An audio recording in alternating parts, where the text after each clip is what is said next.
오늘 함께 나눌 말씀의 제목은 순종을 위해 치러야 할 대가입니다. 말씀의 시작은 이래요. 예레미야에게 하나님의 말씀이 임한 겁니다. 25장과 26장 사이에 적어도 한 10년 이상의 시간의 차이가 있어요. 그러니까 그 시간의 차이를 두고 하나님의 말씀이 예레미야에게 새삼스럽게 또 잠깐 쉬었다가 하나님의 말씀이 예레미야에게 임한 겁니다. 오늘 우리가 읽었던 말씀에 그 내용들이 등장을 하는 거죠. 읽었지만 2절 한 번 더 같이 읽습니다. 시작. 여호와께서 이와 같이 말씀하시니라. 너는 여호와의 성전 뜰에 서서 유다 모든 성읍에서 여호와의 성전에 와서 예배하는 자에게 내가 내게 명령하여 이르게 한 모든 말을 전하되 한마디도 감하지 말라. 아멘. 하나님의 말씀이 임했는데 그 임한 말씀의 내용이 본격적으로 등장하기 전에 예레미야에게 주시는 지침이 먼저 등장한 겁니다. 하나님의 말씀이 임했는데 그 말씀을 전할 때 지켜야 될 것 두 가지가 등장한 거예요. 그 두 가지가 뭐냐 하면, 우선 첫 번째는 지금 내게 임한 이 말씀을 어디서 전하느냐 하면 여호와의 성전 뜰에 서서 전하라는 겁니다. 예배하러 온 사람들에게 하나님 말씀 전하는 거예요. 그러니까 일단 여호야김 시대인데 예배하는 사람들이 성전에 끊임없이 드나들고 있는 겁니다. 그러니까 유다의 역사에 그야말로 말미인데 그 말미에 하나님의 사람들이 하나님 앞에 예배하는 삶을 살고 있었다는 거고요. 그 예배하는 사람들에게 하나님께서 전할 말씀이 있으셔서 예레미야에게 시켰는데, 이 말씀은 예배로 오는 사람들 모두가 다 들어야 될 말씀인 거예요. 예배로 오지 않은 사람들까지는 대상은 아닌 거죠. 그러니까 분명히 장소가 정해진 겁니다. 성전에 서서 예배하러 온 사람들에게, 그러니까 예배하러 오지 않은 다른 사람들에게까지는 아직 아닌 거고, 예배하러 온 사람이 들어야 될 말씀인데, 그 말씀에 대해서 한 가지 또 하나 말씀하시는 것이, 내게 전한 이 모든 말씀은 한마디도 감하지 말라시는 겁니다. 이게 좀 새삼스러운 게, 우리가 지금 나누는 이 말씀을 듣는 사람, 이 하나님의 말씀이 임한 사람이 누구냐 하면 다른 누구도 아니고 예레미야 선지자라는 겁니다. 한 번이라도 그랬을까요? 예레미야가 하나님께서 전하신 말씀을 혹 감하거나, 혹은 의도적으로 더하거나, 혹은 말이라는 게 다르고 다르니까 어조만 좀 바꿔도 의미는 얼마든지 달라질 수 있잖아요. 히브리어도 그렇습니다. 히브리어는 단어의 숫자가 우리가 쓰는 이 우리 말보다 현저하게 작아요. 그러다 보니까 똑같은 단어이지만 이런 곳에서는 이런 뜻으로, 저런 곳에서는 또 저런 뜻으로 사용되는 예가 많습니다. 그래서 히브리어를 공부할 때는 이게 어떤 뜻이다 한 걸로 똑 떨어지는 법이 잘 없어요. 그래서 이 뜻을 더 정확히 알려면 이 문맥에서 이렇게 사용됐는데, 혹 이 단어가 다른 문맥에서 어떻게 사용됐었고 어떤 경우에 사용됐는지 다 살펴야 돼요. 다 살핀 다음에 이 문맥에 더 잘 맞는 의미가 뭔지 선택하는 수고를 들여야 알아들을 수 있는 말이 히브리어입니다. 우리나라 말이 단어가 더 많다고요. 근데 단어가 더 많지만 같은 단어로 된 말들이 많잖아요. 배 있죠, 배. 먹는 배 있죠. 타는 배 있죠. 양이 한 배, 두 배 많다 할 때 쓰는 배가 또 따로 있잖아요. 근데 이걸 말할 때 우리가 그걸 헷갈려 듣는 법이 별로 없어요. 내가 배 타고 제주도 갔다 왔어. 그럴 때 그 얘기를 들으면서 먹는 배를 떠올리는 사람 잘 없는 거지. 억지로 우스갯소리를 하려고 하지 않으면 말입니다. 이번 가을에 배는 참 달았어. 그러면 그 얘기를 들으면서 타는 배 이야기를 생각하는 사람은 없는 거예요. 근데 똑같은 단어를 써놓고 보면 고민할 수 있는 여지가 얼마든지 있는 것. 히브리어에는 그런 여지가 더 많겠죠. 의도하고 작정한다면 똑같은 말이라도 다른 느낌을 줄 수 있는 방법은 얼마든지 있는 겁니다. 혹시 예레미야가 그랬던 전적이 있었을까요? 그랬다면 지금 이때까지 쓰임받기 쉽지 않았을 것 같지 않아요? 하나님의 말씀 새삼스럽게 또 예레미야에게 임했을 리가 없을 것 같은 겁니다.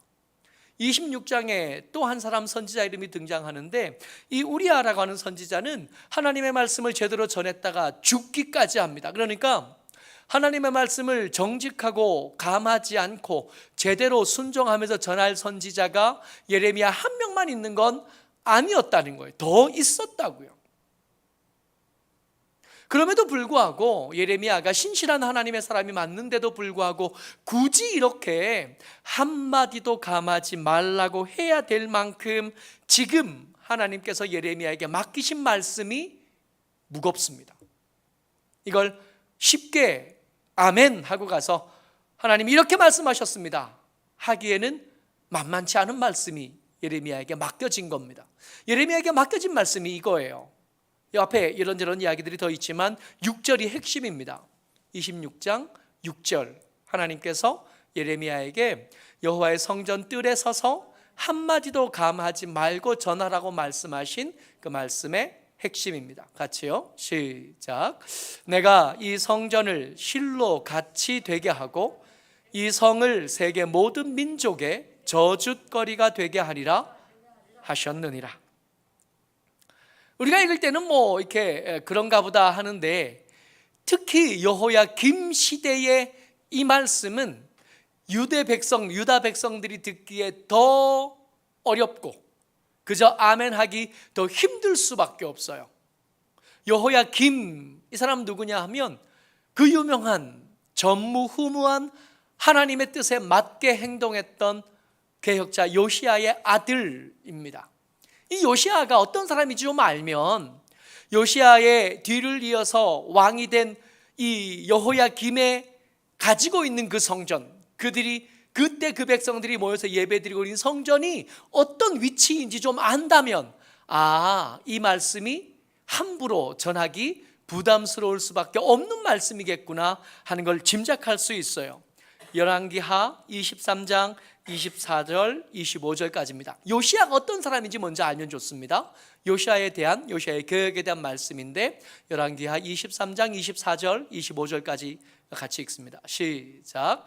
요시야가 또 유다 땅과 예루살렘에 보이는 신접한 자와 점쟁이와 드라빔과 우상과 모든 가증한 것을 다 제거하였으니, 이는 대제사장 힐기야가 여호와의 성전에서 발견한 책에 기록된 율법의 말씀을 이루려 함이라.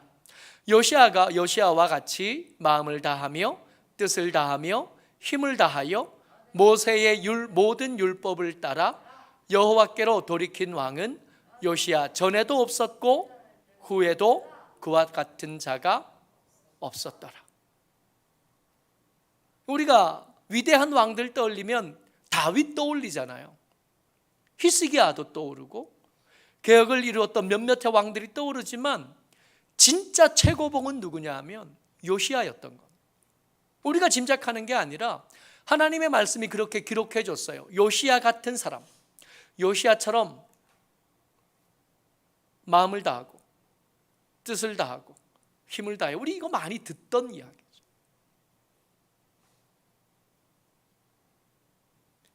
전심으로 여호와를 향하여 돌이켰던 사람은 그 전에도 없었고 그 후에도 없었던, 그야말로 전무후무한 사람입니다. 이 사람에게는 아주 중요한 동력자, 조력자가 있었는데, 말씀에도 등장했던 대제사장 힐기야입니다. 요시야가 왕이 된 지 18년쯤 되던 해에 성전 수리를 하고 있었어요. 성전 수리를 하다가 율법책을 발견한 겁니다. 그 율법책을 발견한 뒤에 이 율법책을 펼쳐놓고 그 말씀대로 한번 해보자. 근데 이럴 수밖에 없었던 것이 요시야 때에 이미 북쪽 이스라엘은 멸망하고 없을 때거든요. 그야말로 풍전등화예요. 세계 제국들이 맞부딪혀 싸우고 있습니다. 아직 마지막 힘을 다하고 있는 아수르가 있고요, 새로 등장한 바빌론이 있고요, 그리고 여전히 정통적인 강자인 애굽이 부딪혀서 이 혼란기 때의 패권을 잡아보려고 하는 그 등살의 사이에 끼어있는 나라 유다, 반쪽은 이미 망했고 그 말미의 요시야 왕, 이 왕이 어떻게 하면 내 나라를 보존할 수 있을까 아무리 궁색하고 기도해도 방법이 없었는데, 그러던 어느 날 율법책이 발견된 겁니다. 율법책을 읽어보니까 하나님께서는 우리가 하나님이라고 부르는 그 하나님은 결코 우리가 이렇게 쪼그라들게 만들 만한 그런 하나님이 아니시란 걸 알겠는, 우리가 이렇게 살 이유가 하나도 없는데 살펴보니까 하나님의 말씀대로 한 게 하나도 없는 거예요.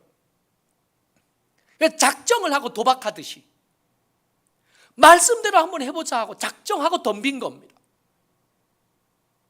그래서 이스라엘 땅을 바꿨어요. 땅을 뒤집어 엎어버린 겁니다. 성전을 청소하고 사람들을 청소하고 땅을 통째로 바꿨어요. 그랬더니 이 세 제국의 틈바구니에서 이 이스라엘의 역사 마지막에 마지막 강한 나라로, 심지어 애굽을 우리가 좀 막아설 수 있지 않을까 하고 생각하게 될 만큼 강한 나라를 이루어 봤던 겁니다. 그러니까 요시야김 시대에 그들이 가지고 있는 성전은 어떤 성전이냐 하면, 그 요시야가 개혁을 완성한 지 채 2년이 안 된 성전이에요. 그렇게 깨끗한 적이 없었던 성전인 겁니다. 그러니까 역대 가장 깨끗하고 가장 아름다운 예배가 드려지고 있던 때에 하나님께서 예레미야에게 맡기신 말씀이 뭐냐면, 이 성전은 저주거리가 될 거고 실로같이 될 거라는 거예요. 여러분, 아버지에게서 물려받은 이 위대한 전무후무한 종교개혁이 일어난 뒤로 그 유산으로 물려받은 이 성전이 저주거리가 되고 심지어 실로같이 된다잖아요. 듣고 그냥 있겠어요? 그 자부심 하나로 지금 버티는데, 두 번째 등장한 것이 실로처럼 되게 만들겠다 하셨거든요. 근데 이 실로에서 무슨 일이 있었냐면, 성전이 아직 완성되기 전에 여호와의 언약궤가 머물러 있던 곳이 실로였습니다. 그 실로에 있던 언약궤 그 앞에서 어린 사무엘이 어린 시절을 보냈던 그곳이 실로인 거예요. 우리가 너무 잘 아는 이야기, 그 말도 안 되는 제사장 엘리와 그 아들 홈리와 비나스 이야기가 있었던 곳이 실로였던, 그 실로가 어떻게 됐죠? 사무엘상 4장 18절 말씀입니다. 사무엘상 4장 18절 말씀 같이 읽어요. 시작. 여호와의 궤를 말할 때에 엘리가 자기 의자에서 뒤로 넘어져 문 곁에서 목이 부러져 죽었으니 나이가 많고 비대한 까닭이라 그가 이스라엘의 사사가 된 지 40년이었더라. 이 엘리에 대한 여러 가지 이야기들 중에 한 가지 우리가 기억해야 될 거 있습니다. 기도하는 한나 보고 뭐라 그랬냐 하면 독주를 끌어라 그랬잖아요. 아무리 눈이 어두워도 기도하는 것과 술 취한 것이 구분이 안 되는 사람이 엘리였던 거예요. 하긴 그렇게 분별력이 없으니까 그 아들 홈리와 비나스가 그렇게 난장판을 피울 때 만들 때도 한마디도 못했을 겁니다. 그랬으니까 아들들을 그렇게 키웠겠죠. 전쟁에서 지겠다 그러니까 언약궤 들고 나갔다가 언약궤도 뺏기고, 언약궤 뺏긴 그 옆에서 홈리와 비나스도 죽고, 그 죽었다는 얘기를 전해 듣고 안 그래도 두려운 마음을 가지고 있던 엘리는 뒤로 넘어져 죽은 거예요. 근데 왜 죽었냐 하면 뚱뚱해서 죽었대요. 나이가 많아서 죽었대요. 근데 이게 뚱뚱하다 한 얘기가 그냥 쉽게 넘겨듣기 힘든 게 그냥 몸만 뚱뚱했을까? 건강관리를 평소에 안 했던 거 아니요. 이 사람의 영적인 삶이 비대했던 것, 둔하고 무감각했던 것, 그런 일이 있었던 곳이 실로입니다. 근데 성전에 대한 자부심으로 가득 차 있는 이 사람들에게 예레미야가 전한 거죠. 여기가 실로처럼 될 거다. 많은 사람들이 이 땅을 보고 저주거리로 삼을 거다. 그냥 있겠냐고요. 이 청중들이 이 이야기를 듣고 생각한 대로입니다. 백성들의 반응입니다. 20장 8절 말씀이요. 같이요. 시작. 예레미야가 여호와께서 명령하신 말씀을 모든 백성에게 전하기를 마침에 제사장들과 선지자들과 모든 백성이 그를 붙잡고 이르되 내가 반드시 죽어야 하리라. 말이 끝나자마자 그의 멱살을 붙잡고 죽이겠다고 덤빈 겁니다. 이렇게 될 줄 몰랐을까요? 이 여호야김의 이 성전에 대한 자부심, 그 백성들의 그 자부심, 그 생각들을 예레미야라고 모를 리가 없잖아요. 이렇게 될 줄 몰랐을 리가 없습니다. 예레미야에게 맡겨진 말씀이 다 이랬어요. 그저 아멘 그러고 죽으면 죽으리라 가서 전하는 대로 전하다가 죽으면 죽지, 단순히 그렇지 않았어요. 매번 그랬던 겁니다. 매번. 그래서 예레미야도 이게 힘들었어요.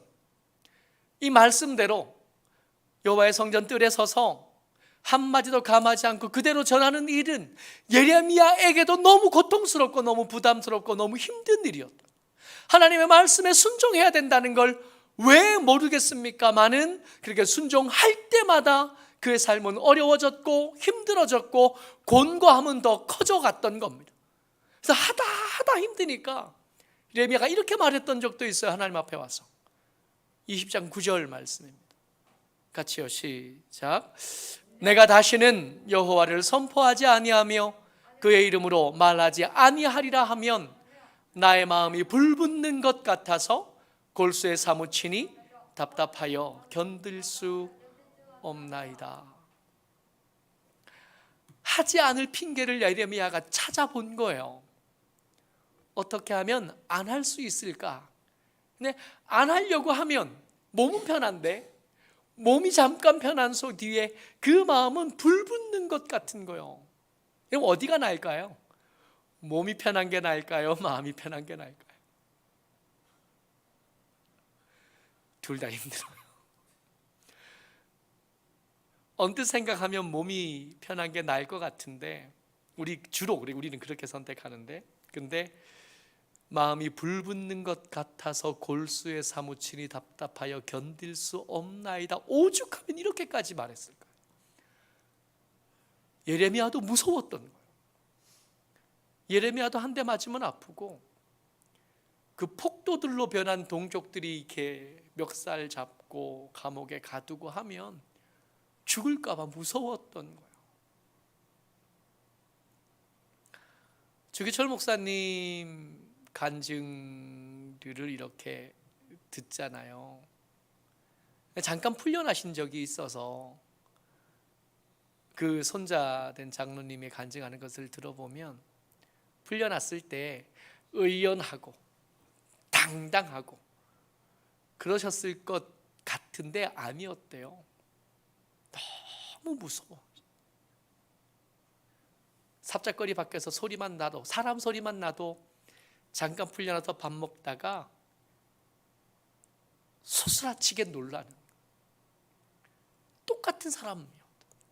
그 위대한 믿음의 선배들 다 그런 고민들, 그런 갈등들 가운데서 한 걸음 한 걸음 살았던 거지, 누구도 그 순종한 것들이 쉽거나 간단한 일들은 아니었던 겁니다. 심지어 예레미야 선지자까지 그랬던. 오늘 설교의 제목이 이거였습니다. 대가가 있어야 됩니다. 예레미야가 순종하기 위해서 치렀어야 할 대가가 뭐냐 하면 죽느냐 사느냐였어요. 순종하면 죽기가 쉽고 순종 안 하면 살 것 같이 여겨지는 거예요. 이제 죽느냐 사느냐의 문제를 두고 고민하는 거예요. 순종할까?